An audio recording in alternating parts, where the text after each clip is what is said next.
नमस्कार मित्रों। किसान शिक्षण प्रसारक मंडल उदगीर द्वारा संचालित महात्मा फुले महाविद्यालय अहमदपुर के हिंदी विभाग में मैं डॉक्टर पांडुरंग चिलगर सहायक प्राध्यापक के रूप में सेवारत हूँ। स्वामी रामानंद तीर्थ मराठवाड़ा विश्वविद्यालय नांदेड़ द्वारा सन 2020-21 से BA द्वितीय वर्ष हिंदी पाठ्यक्रम का पुनर्गठन किया गया। इस नूतन पाठ्यक्रम के अंतर्गत द्वितीय भाषा हिंदी प्रश्न पत्र क्रमांक 3 कथ्यतर गद्य, इस प्रश्न पत्र को लेकर YouTube चैनल द्वारा मैं पिछली कई कड़ियों से आपके सन्मुख प्रस्तुत होता आ रहा हूं। मित्रों, पिछली 2 कड़ियों के अंतर्गत हिंदी के प्रसिद्ध व्यंग्यकार हरिशंकर परसाई द्वारा लिखित इंस्पेक्टर मातादीन चांद पर, इस व्यंग्य विधा को लेकर मैंने मेरा विवेचन आपके सन्मुख प्रस्तुत करने का प्रयास किया है। हरिशंकर परसाई जी का परिचय, उनका व्यक्तित्व, कृतित्व और प्रस्तुत व्यंग्य विधा की भूमिका, व्यंग्य विधा का परिचय आपको देने का प्रयास किया। मित्रों, हरिशंकर परसाई जी ने इंस्पेक्टर मातादीन चांद पर इस व्यंग्य विधा के माध्यम से भारतीय पुलिस व्यवस्था पर करारा व्यंग्य किया है और यह आरोप लगाया है संस्कृति के विनाश में पुलिस की मुख्य भूमिका है। चांद सरकार द्वारा भारत सरकार को पत्र लिखा जाता है और चांद सरकार की पुलिस व्यवस्था को प्रशिक्षित करने के लिए भारत सरकार इंस्पेक्टर मातादीन को चांद सरकार के उस प्रस्ताव के अनुसार भेज देते हैं। यह एक काल्पनिकता है, इसमें यह प्रतीकात्मक रूप में किया गया चित्रण है जिसमें किसी प्रकार की वास्तविकता नहीं मित्रों, परंतु वास्तविकता यह है कि इस व्यंग्य विधा को पढ़ने के बाद पुलिस की असलियत आपके सामने आ जाती है। पुलिस की पोल खोलने की कोशिश व्यंग्यात्मक रूप में हरिशंकर परसाई जी यहां पर करते हैं। व्यंग्य विधा किसे कहा जाता है, व्यंग्य विधा का उद्देश्य क्या है, आदि को लेकर भी मैंने बहुत सी चर्चाएं आपके साथ की और पिछली ही कड़ी में प्रस्तुत व्यंग्य विधा को लेकर भी मैंने चर्चा की थी। वैज्ञानिक कहता है चांद पर जीवन नहीं है, लेकिन सीनियर पुलिस इंस्पेक्टर मातादीन कहते हैं वैज्ञानिक झूठ बोलते हैं, वहां हमारे जैसे ही मनुष्यों की आबादी है। विज्ञान ने हमेशा इंस्पेक्टर मातादीन से मात खाई है। फिंगरप्रिंट विशेषज्ञ कहता है छुरे पर पाए गए निशान मुस्लिम के उंगलियों के नहीं है, पर मातादीन उसे सजा दिला ही देते हैं। मातादीन कहते हैं ये वैज्ञानिक केस का पूरा इन्वेस्टिगेशन नहीं करते, उन्होंने चांद का उजला हिस्सा देखा और कह दिया कि चांद पर हमारे जैसा जीवन या मनुष्य नहीं रहते। मैं चांद का अंधेरा हिस्सा देखकर आया हूं, वहां मनुष्य जाति है। तो देखिए, विज्ञान पर विश्वास न रखने वाले यह इंस्पेक्टर मातादीन, यानी जिनके माध्यम से लेखक पुलिस व्यवस्था पर, भारतीय पुलिस प्रशासन पर करारा व्यंग्य करते हैं।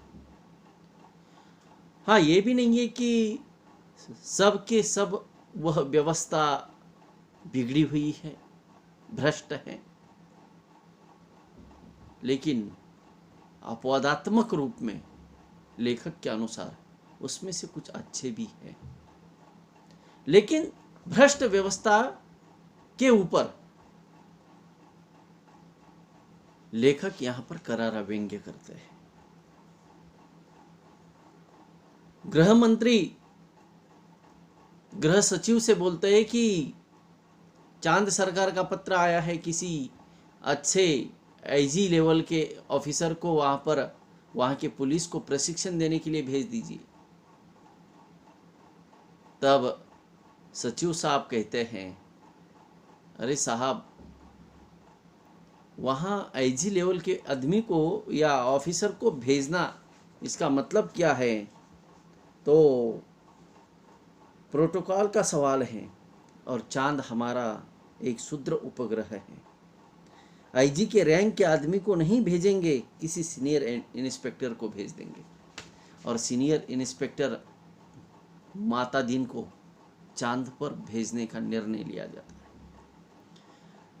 और गृह मंत्री माता दिन को बुलाते हैं और कहते हैं, तुम भारतीय पुलिस की उज्जवल परंपरा के दूत के हैसियत से जा रहे हो, वहां जाकर ऐसा काम करना कि सारे अंतरिक्ष में पुलिस डिपार्टमेंट की जय जयकार हो और ये जय जयकार का नाद घोष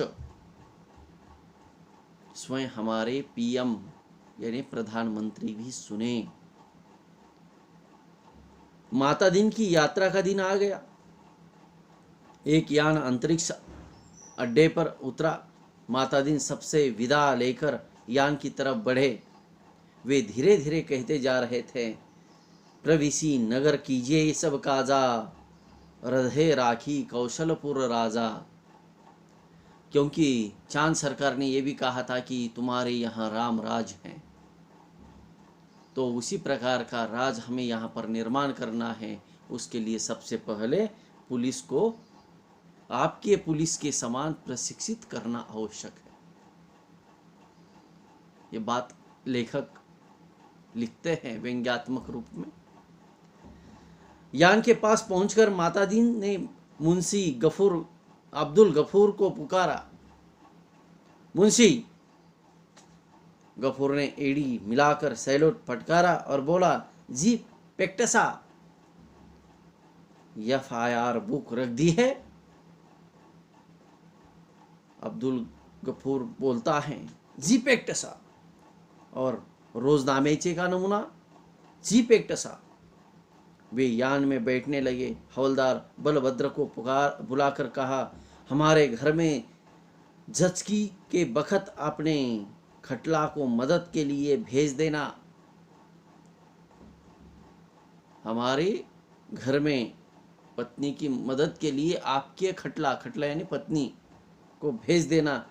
हवलदार बलभद्र को इंस्पेक्टर माता दिन आदेश देता है। बलभद्र कहता है, जी पेक्टसा। गफूर ने कहा, आप बेफिक्र रहिए पेक्टसा, मैं आपके मकान को भी भेज दूंगा खिदमत के लिए। माता दीन ने यान के चालक से पूछा, ड्राइविंग लाइसेंस है? वो पायलट बोलता है जी है साहब। और गाड़ी में बत्ती ठीक है? जी ठीक है। माता दिन ने कहा, सब ठीक ठाक होना चाहिए, वरना हरामजादे का बीच अंतरिक्ष में चालान कर दूंगा। आदत भारतीय पुलिसों की। चंद्रमा से आए चालक ने कहा, हमारे यहाँ आदमी से इस तरह की बात नहीं करते। माता दिन ने कहा, जानता हूं वो तुम्हारी पुलिस कमजोर है, अभी मैं उसे ठीक करने के लिए जा रहा हूं। माता दिन यान में कदम रख ही रहे थे कि हवलदार राम सजीवन भागता हुआ आया। बोला, पेक्टसा, एसपी साहब के घर से कहे हैं कि चांद में एड़ी चमकाने का पत्थर लेते आना। चांद से एड़ी चमकाने का पत्थर लेकर आना।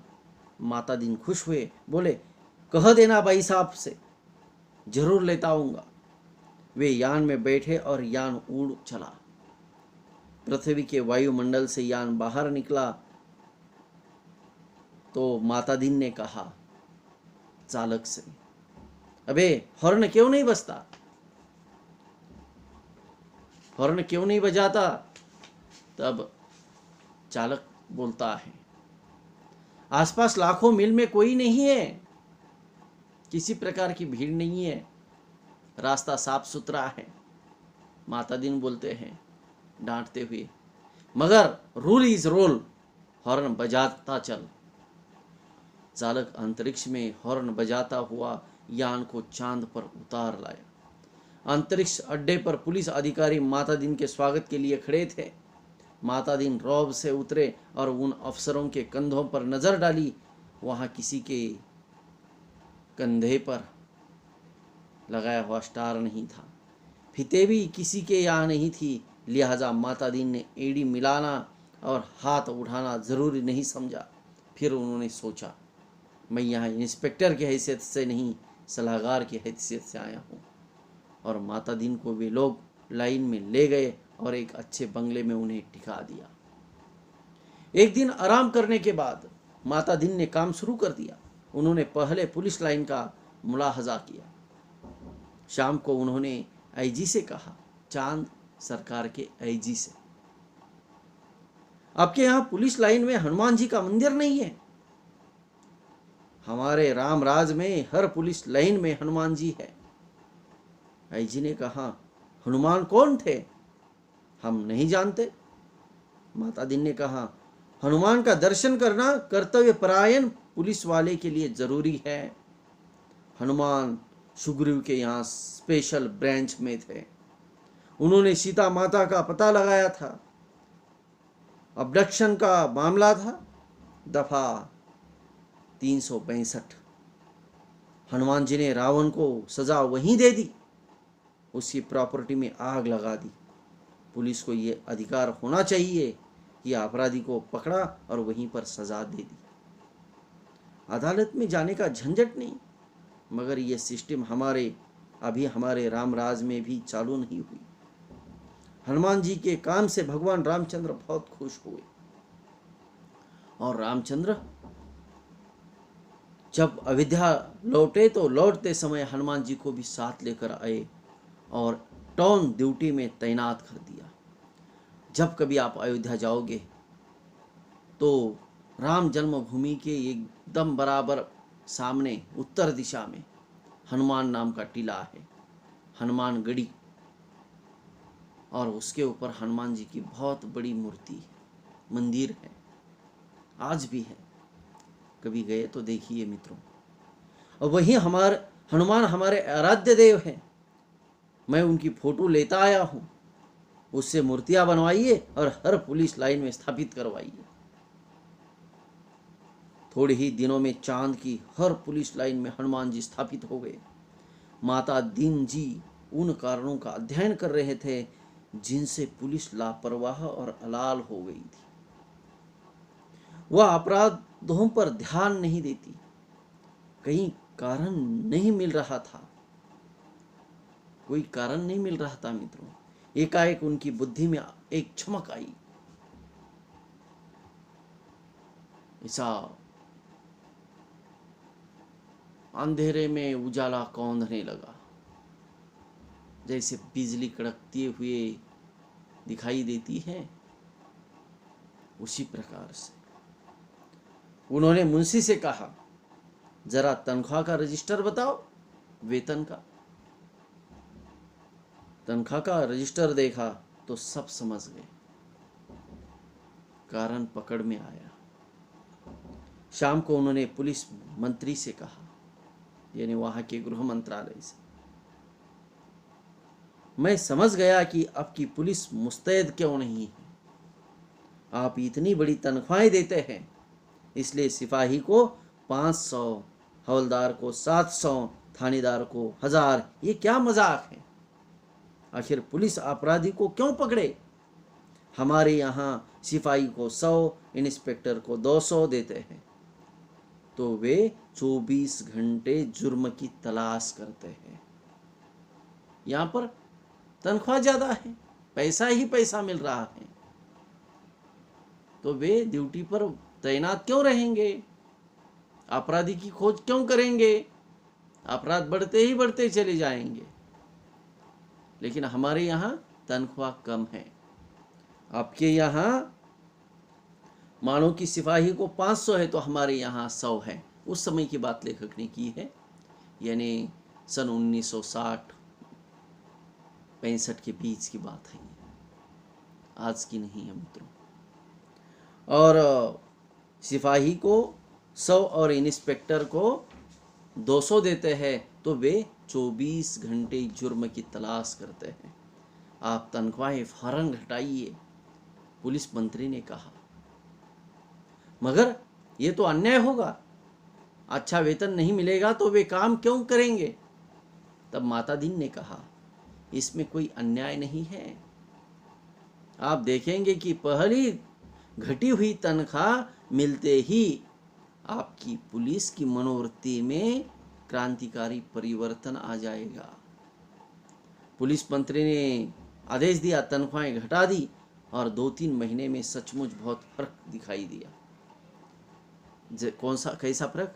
हमारे भारत की पुलिस जैसा फर्क। ये व्यंग्यता है। लेखक ये भी बताना चाहते हैं कि पुलिस को तनख्वाह कम है, इसलिए ऊपर की आमदनी की तलाश में पुलिस रहते हैं और भ्रष्टाचार दिन ब दिन बढ़ता चला जाता है। देखिए, जिन क्षेत्रों में भ्रष्टाचार नहीं, उन क्षेत्रों के लोगों को तनख्वाहें अधिक तनख्वाहें होने के कारण उन क्षेत्रों में भ्रष्टाचार कम है। और पुलिस 24 घंटे तैनात, और तनख्वाहें कितनी है उनको? अपने कॉलेज के सिपाही से आधी तनख्वाहें, कॉलेज के बाबू को जितनी तनख्वाहें हैं उतनी पीआई को तनख्वाह है। तो घर कैसे चलाना है? 24 घंटे बाहर और घर में पैसा भी नहीं जा रहा, तो घर में फिर सब अलबत्ता कैसे रहेगा? खलबत्ता हो जाएगा। इसलिए वे भ्रष्टाचार करते हैं। लेखक ये बताते हैं कि यानी उनके ऊपर व्यंग्य कर रहा हूं मैं, पुलिस भ्रष्ट है ये दिखाना है मुझे, लेकिन भ्रष्ट क्यों है, उसका जिम्मेदार कौन है? तो उसकी जिम्मेदार है भारतीय व्यवस्था। सबसे पहले व्यंग्य यहां पर लेखक ने उस व्यवस्था पर किया है।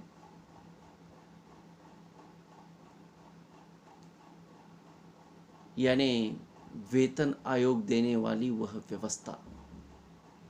तो मित्रों, यह एकाएक हरिशंकर परसाई जी ने पुलिस को जिम्मेदार नहीं ठहराया। ये जो श्रृंखला है, ये श्रृंखला जिम्मेदार है, यह व्यवस्था जिम्मेदार है, ये प्रशासन जिम्मेदार है।